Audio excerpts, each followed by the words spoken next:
Suppose we can't keep calling Accrington Stanley a surprise package. No, not at all. Look at recent seasons, you know, they've done fantastically well, and everybody be, you know, rightly now respecting them as what they are, which is a good team. 2 losses in 15, and their league position tells you that in, you know, a very, very good standard Division 1 this year. Going to be a bit of a war of attrition up there, isn't it? Yeah, maybe, but I don't think that. You know, quite often then get the respect in terms of their football as well, because I think they've got a nice balance. They, I think, do, you know, the right thing at the right time, make good decisions. They have both the short ball and the long ball, and a nice balance to their team. And in the end, every good team somewhere along the line finds a middle ground, and Accrington have. So, you know, we'll be going on to, you know, a very good playing surface, an excellent playing surface actually, and it's a game we're looking forward to. Would you call Tuesday night a setback? I don't suppose you can, really, can you? Yeah, maybe. You're always looking to win, and you're always looking to win your home games, definitely. And obviously we had a dominant first half, but then Burton came back second period. We're disappointed with the goals. We always will be, but we were genuinely disappointed with the goals.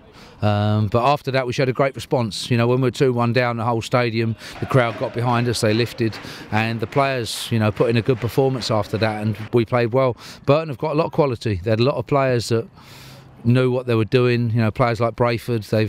Brayford defended very, very well on Tuesday night, and so he should. He's a lot of championship games. They've got many players, Boyce and Akins, you know, Quinn. They've got a lot of good quality in their team, and shouldn't be underestimated at all. You know, finding their feet now in the division, and you know, when they get it right. And periods of the game they did, you know, they're to be respected, because, you know, going forward you can see their quality as well. Going to be without Naylor on Saturday. How important is that?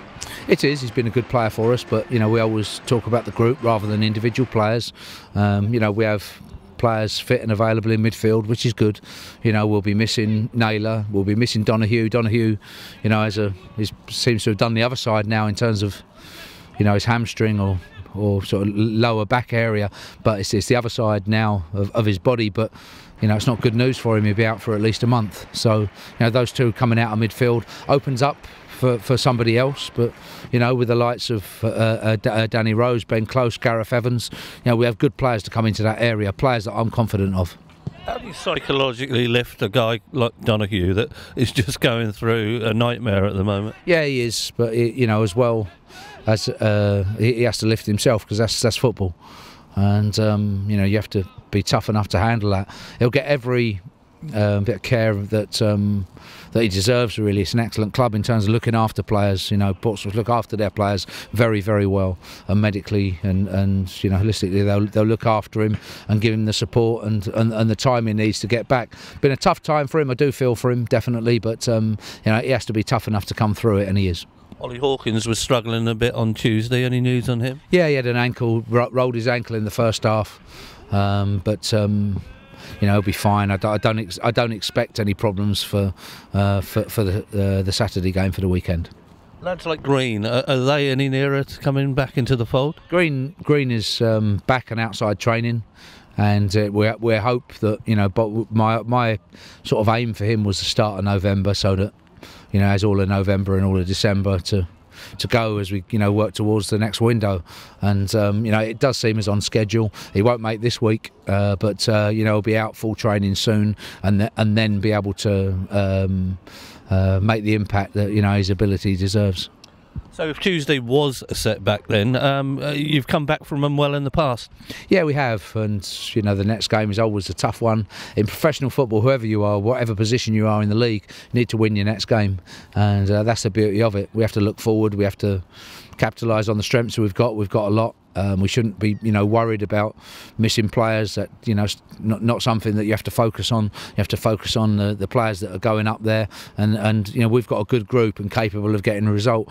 Always respect the opposition and work out their strengths always, but after that, concentrate on yourself, play well, put on a good performance. And we'll speak in more detail when it comes around, but just an initial reaction to the FA Cup draw. Yeah, and we would always be wanting a home draw. That was where we thought. But if you want to get into and progress in the competition, and we do, and you want a big draw, that's the ideal for a League One club to get a big Premier League club, and you have to come through very tricky and difficult games like this to be able to do that. So look positively at the draw. It's a cup competition that we respect. It's one that we want to do well in, and for us to get where we want to get to in this competition, we have to be able to meet these head on and go there and win.